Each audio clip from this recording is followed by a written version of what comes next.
Selamat pagi Romo dan teman-teman. Pada kesempatan ini kami kelompok SJY akan membahas buku Christian Symbol and Ritual karangan B. Cook dan G. Mancy. Dalam ini saya akan mengawalinya dari bab 2. Di sini kita akan membahas soal masalah dalam memahami simbol dan ritual. Secara singkat, masalah yang terjadi adalah bahwa simbol dan ritual itu memiliki makna yang berbeda-beda tergantung oleh siapa hal itu dimaknai. Kita nanti akan masuk pada bagaimana istilah orang dalam dan orang luar, insider dan outsider. Kalau simbol dan ritual itu dipahami oleh orang dalam, maka mereka akan melibatkan emosi. Mereka akan masuk ke dalam ritual itu tersendiri, tetapi kelemahannya mereka mungkin tidak bisa secara objektif melihat apa yang terjadi pada ritual tersebut, berbeda dari orang luar atau outsider. Jika itu orang luar, dalam hal ini siapa orang luar? Orang luar itu adalah seperti akademisi, peneliti. Nah, mereka tentu akan melaporkan seperti yang seharusnya atau objektif, berbeda dari orang dalam tadi.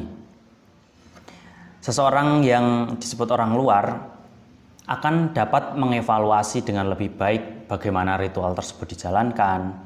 Lalu juga mereka dapat melihat secara lebih menarik jarak dari ritual tersebut. Itu. Jadi persoalannya adalah bagaimana memahami simbol dan ritual tersebut tergantung siapa yang memahaminya. Lalu simbol dan ritual itu juga berkaitan dengan kekuasaan atau power. Ritual dan simbol secara konsisten menciptakan kembali struktur kekuasaan dalam masyarakat dengan terus-menerus menegosiasikan legitimasi kekuasaan di dalam kelompok atau masyarakat tersebut. Tidak terkecuali ritual Kristen. Selama berabad-abad, ritual dan simbol Kristiani terus-menerus dinegosiasikan antara imam dan awam, antara budaya yang dominan dan budaya minoritas.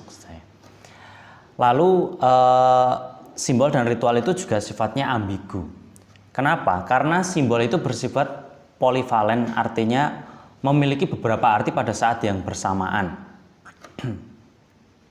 Contohnya seperti Kristus yang bangkit.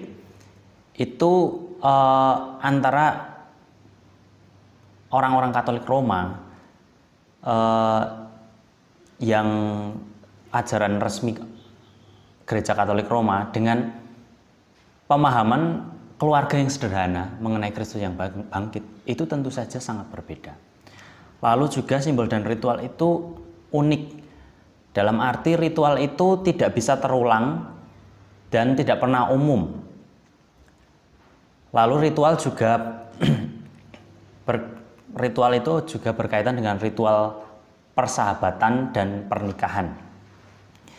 Jika dikaitkan dengan pernikahan, maka ritual ini dikaitkan dengan antara kedua belah pihak, bukan secara personal tetapi dua buah keluarga. Tetapi jika ini berkaitan dengan persahabatan, maka ini lebih ke level individu. Kurang lebih itu beberapa hal yang berkaitan tentang pemaknaan ritual dan simbol itu sendiri.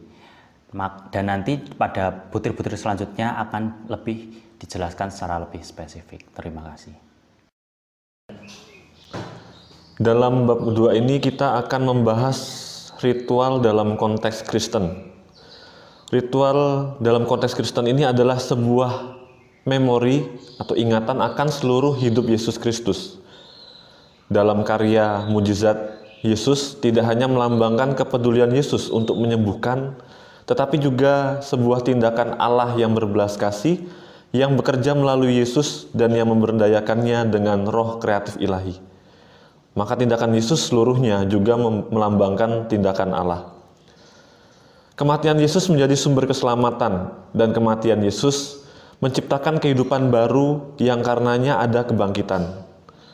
Orang Kristen percaya bahwa dengan cara yang belum sepenuhnya dipahami, kematian Yesus mengungkapkan bahwa dari kematian bisa datang kehidupan. Kematian dapat dan seharusnya memiliki sebuah makna. Dan ritual Kristen itu mengingat dan merenungkan serta merayakan seluruh hidup Yesus Kristus. Dan kematian Yesus tidak memiliki kekuatan simbolik tanpa adanya kematian, tanpa adanya kebangkitan. Kebangkitan Yesus membuka makna dari kehidupan dan kematian. Dalam tradisi orang Kristen awal, ada sebuah simbol, yaitu ikan. Ikan ini sebuah simbol yang memiliki makna Yesus Kristus, anak Allah, Sang Juru Selamat. Kata keselamatan memiliki makna dua, yakni keselamatan dari dan keselamatan untuk. Yesus menyelamatkan manusia dari ketakutan, penindasan, kesalahan, dan lebih penting menyelamatkan manusia dari dosa dan konsekuensinya. Yesus juga menyelamatkan manusia untuk tumbuh menjadi dewasa melalui iman untuk mencapai kehidupan abadi dan membentuk komunitas keadilan dan perdamaian. Yesus menyelamatkan manusia karena hanya Tuhan yang bisa mengampuni dosa dan memberikan hidup kekal. Itulah tindakan dan kekuatan Roh Tuhan. Dalam gereja perdana, penerimaan keselamatan itu terungkap dalam perayaan ritual pemecahan roti, yang sekarang ini adalah Ekaristi yang menggunakan simbol roti dan anggur. Ekaristi menjadi ritual atau sakramen sebagai ungkapan dari iman komunitas, yakni penerimaan akan Kristus yang bangkit dan karunia Roh. Maka, Ekaristi menjadi doa syukur untuk menerima keselamatan yang telah membebaskan manusia dari kejahatan dan dosa dan telah mengubah manusia untuk menjalani hidup baru dalam semangat kebangkitan. Ritual dan kejahatan. Selama berabad-abad dan di hampir setiap budaya, salah satu penggunaan utama ritual berkaitan dengan pengamalan manusia akan kejahatan. Orang selalu merasa terancam akan kekuatan negatif, sehingga menyebabkan penderitaan dan kerugian. Pengaruh tersebut dapat berupa kekuatan alam seperti banjir, gempa bumi, longsor. Nah, perilaku kejahatan ini dilatar belakangi oleh keserakahan oleh manusia untuk menguasai kekuatan alam. Bahkan kekuatan yang jahat ini dapat bekerja untuk menyerang siapa saja. Mereka tidak memahami cara kerja alam, sehingga orang-orang pada zaman kuno mengaitkan bahwa kejadian buruk ini berkaitan dengan kekuatan sihir atau magis, dan orang berusaha untuk menemukan cara membuka kekuatan magis tersebut supaya dapat dimanfaatkan bagi kepentingan mereka sendiri. Dan salah satu kekuatan ritual contohnya adalah menggunakan mendali Christopher supaya orang tidak tenggelam padahal mereka sudah belajar berenang. Ritual Kristen dan kejahatan. Agama Kristen selalu memiliki ritualnya untuk menghadapi dan mengatasi kejahatan. Pergumulan Allah yang tidak henti melawan kekuatan jahat dan dosa. Dan tokoh yang ditampilkan adalah Yesus dari Nazaret. Bagaimana hidup, karya, kematian, dan kebangkitannya. Ini diritualkan melalui cerita di dalam liturgi setiap tahunnya untuk menghadirkan misteri Kristus dan membawa Roh Kristus ke dalam kehidupan orang Kristen supaya mengatasi dosa dan kematian. Dan ritual Kristen ini ditandai oleh baptisan dan Ekaristi. Baptisan supaya orang melawan kejahatan dan bangkit bersama Kristus, dan akhirnya diteguhkan dalam Ekaristi untuk melawan kejahatan. Lalu cinta sebagai rahmat. Setiap orang tidak dapat menyangkal bahwa cinta adalah anugerah, dan ini ditegaskan bahwa Allah adalah kasih, dan siapa yang hidup dalam cinta, hidup dalam kasih, Tuhan ada di dalam dia. Dan ini sebagai undangan umat beriman supaya menumbuhkan cinta kasih itu dalam ritual Kristen Karena ritual Kristen menghadirkan cinta kasih, persahabatan yang terus-menerus, seperti yang ditegaskan bahwa Allah adalah kasih dalam 1 Yohanes 4:12. Halo semuanya, tadi sudah mendengarkan penjelasan dari Frater Albert dan Frater Brevry di bab 2. Sekarang kita akan lebih dalam lagi melihat mengenai simbol dan tanda dari ritual persahabatan sampai pada ritual pernikahan. Setiap dari kita pasti berhubungan dengan orang lain ataupun dengan makhluk lain. Hubungan dengan yang lain itu yang membuat seseorang berkembang dalam hidupnya. Seorang dapat berkembang karena ia belajar dari pengalaman hidup bersama dengan sesamanya tersebut. Di dalam hubungannya itu, manusia belajar bagaimana ia harus mengambil sikap dengan orang lain. Pembelajaran itu dibuat untuk mencapai sebuah hubungan yang menguntungkan tentunya. Untuk mencapai hubungan yang menguntungkan itu, setiap orang memiliki cara ritualnya sendiri-sendiri.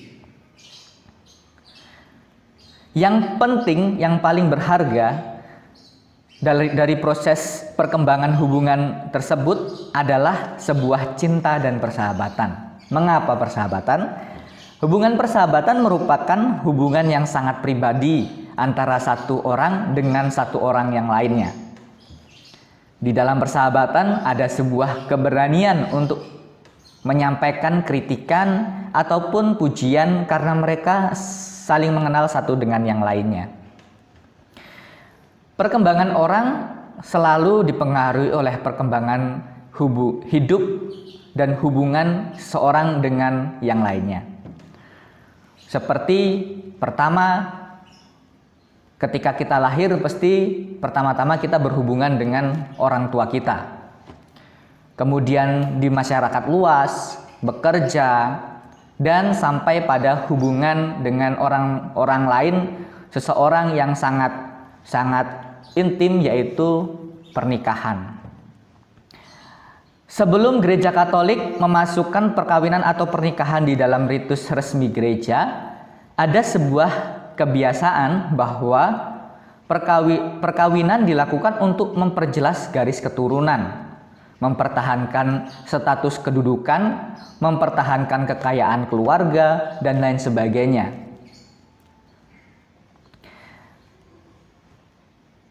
Yang intinya bahwa perkawinan lebih bersifat komunal. Baru pada abad ke-16 dalam Konsili Trente, gereja memasukkan perkawinan ke dalam ritus resmi gereja. Dan sejak saat itu masyarakat memahami bahwa upacara perkawinan atau pernikahan adalah sakramen pernikahan. Di dalam sakramen pernikahan ini, gereja memberikan suatu pemahaman baru mengenai perkawinan atau pernikahan itu. Perkawinan bukan lagi bersifat komunal, melainkan lebih bersifat personal antara dua orang yang saling mengenal satu sama lain. Disinilah fungsi persahabatan di dalam sebuah perkawinan diperlukan. Seperti yang sudah dikatakan sebelumnya, bahwa di dalam persahabatan seseorang berani memuji dan mengkritik satu sama lain karena di antara keduanya sudah saling mengenal. Dengan demikian diharapkan bahwa setiap pasangan mampu menghadapi badai di dalam perkawinan. Untuk mempertahankan hal tersebut, pastilah ada ritual-ritual di dalam keluarga untuk mengembangkan satu dengan yang lainnya. Seperti makan bersama, nonton bersama, bersenggama, dan lain sebagainya. Itu ritualnya. Selain bersifat personal, perkawinan di dalam gereja memiliki sebuah simbol tertentu. Di dalam perkawinan, masing-masing dari pasangan mengucapkan janji satu dengan yang lainnya. Janji ini bukan hanya sebuah simbol bersatunya dua orang menjadi satu dalam sebuah janji antara mereka. Perkawinan dan janji yang diucapkan di dalamnya juga ingin menyimbolkan sebuah janji Allah kepada umat Israel atau umat manusia. Dengan demikian diharapkan bahwa janji antara kedua belah pihak yang melangsungkan perkawinan dapat seperti janji Allah dengan manusia, yaitu janji yang teguh dan tak tergoyahkan. Dari semua penjelasan yang telah saya sampaikan tadi, agaknya sudah jelas bahwa di dalam kehidupan kita terdapat banyak tradisi-tradisi dan simbol-simbol, terkhusus di dalam sakramen perkawinan. Namun demikian, saya sadar bahwa mungkin masih ada yang merasa kebingungan oleh sebab itu, mari kita langsungkan contoh-contohnya yang akan disampaikan selanjutnya oleh Frater Lisi. Pada bagian yang keempat ini kita akan bersama-sama mendalami ritual inisiasi Kristiani, yang nanti di dalamnya secara khusus kita akan membahas tentang ritual baptisan. Hal yang terpenting di sini adalah berkaitan dengan air. Dalam bagian ini ingin dijelaskan bagaimana lambang air itu ditekankan. Air sebagai sarana dalam proses inisiasi. Mengapa air? Karena air sudah digunakan oleh orang-orang pada zaman dahulu, terutama sejak zaman Yudaisme, bahkan sebelum Yesus. Air sendiri oleh orang-orang pada saat itu dimaksudkan atau dimaknai sebagai pembersihan diri dari kenajisan. Sebagai contoh, kenajisan itu adalah darah. Kita tahu bahwa orang-orang Yahudi jika terkena darah itu dianggap sesuatu yang najis, maka segera mungkin mereka membersihkan diri dengan air untuk bisa melakukan peribadatan mereka. Hal ini semakin ditekankan ketika zaman Yesus. Dalam Matius bab 29 ayat 19 dikatakan, karena itu pergilah dan jadikanlah semua bangsa muridku dan baptislah mereka dalam nama Bapa dan Putra dan Roh Kudus. Perutusan inilah yang kemudian dilanjutkan oleh para murid Yesus yang nanti akan dikaitkan dengan air dalam pembaptisan. Baptis sendiri dalam hal ini berarti masuk ke dalam air, yakni masuk ke dalam sisi gelap, dalam kekacauan, dalam ketidakberdayaan, dan termasuk dalam ketakutan dan dosa. Sedangkan ketika orang keluar dari air itu mau menyimbolkan bahwa mereka menjadi baru, hidup lagi yang menyimbolkan kelahiran baru. Pada zaman dulu, hanya orang-orang dewasa, yakni orang-orang Yahudi dan Yunani yang dibaptis. Syarat mereka untuk dibaptis hanyalah sederhana, yakni percaya dan hidup sesuai dengan ajaran Yesus Kristus. Selain itu dalam sikap hidup mereka harus selalu berdoa dan berpuasa. Ini pendapat dari Justinus Martir. Lalu baptisan bayi sendiri baru berkembang ketika tahun 313, di mana peristiwa Edik Milan, agama kekristenan menjadi agama kekaisaran. Penekanan di sini adalah peran dari wali baptis, di mana wali baptis sendiri berperan menjadi orang tua dalam hal iman bagi si bayi yang dibaptis. Tetapi pada abad ke-4 dan ke-5 terjadi pertentangan mengenai baptisan bayi ini. Kelompok ini mempertanyakan atau berpendapat iman adalah komitmen pribadi, maka orang lain tidak berhak ikut campur tangan dalam hal menentukan iman. Di sini selain itu tadi ada satu lagi juga pendapat yang mengatakan bahwa pada zaman dulu orang ingin mencukupi keinginan masa mudanya. Jadi orang-orang pada zaman dahulu ingin berfoya-foya, ingin menuruti kesenangan, sukses dan lain sebagainya ketika masih muda. Dan ketika sudah tua mereka harus bertobat. Nah, contoh nyata di sini adalah Kaisar Konstantinus sendiri, di mana dia dalam pemerintahannya banyak membunuh, perang dan lain sebagainya. Maka dalam hidup setiap harinya di sampingnya selalu ada uskup yang menemani untuk berjaga-jaga ketika dia merasa bahwa hidupnya terancam, maka dia akan secepatnya bertobat. Lalu menanggapi pendapat ini, ada kelompok yang mendasarkan pada Yohanes bab 3 ayat 5 berkaitan dengan baptisan. Ada pertanyaan bagaimana nasib mereka yang meninggal tetapi belum dibaptis. Dalam Yohanes 3 ayat 5 dikatakan yang dibaptis itu mereka yang selamat. Dan pendapat yang lain bahwa baptisan adalah tanda keselamatan. Baptis hanya dilakukan satu kali. Baptis merupakan ritual inisiasi, ritual yang mempengaruhi apa yang dirayakan. Yang pertama sudah cukup. Dan dalam baptis sendiri ada campur tangan Tuhan. Lalu tahap-tahap dalam baptis adalah katekumen, keputusan, pembaptisan, pengurapan minyak. Lalu efek baptis sendiri adalah orang yang sudah dibaptis harus melihat dunia secara baru, mengembangkan hidup Kristiani, bertanggung jawab atas imannya, melayani seperti Kristus, dan hidup dalam komunitas Kristiani. Itu bagian mengenai ritual baptisan yang bisa kita perdalam dalam bab ini. Setelah kita melihat dan kita membahas bersama buku yang kita bahas pada hari ini, maka kami mencoba untuk memberikan catatan kritis bagi buku ini. Ada 2 catatan kritis yang kami usulkan, yang kami ajukan. Yang pertama, seperti judulnya Christian Symbol and Ritual, an Introduction, maka buku ini jangan diharapkan sebagai buku yang sangat membahas secara dalam ritual dan simbol Kristiani Katolik secara mendalam. Karena memang buku ini kebanyakan hanya membahas hal-hal sederhana di bagian ya sebagai pengantar, introduction, agar kita lebih mengantar kita memahami mengenai simbol dan ritual. Yang catatan yang kedua,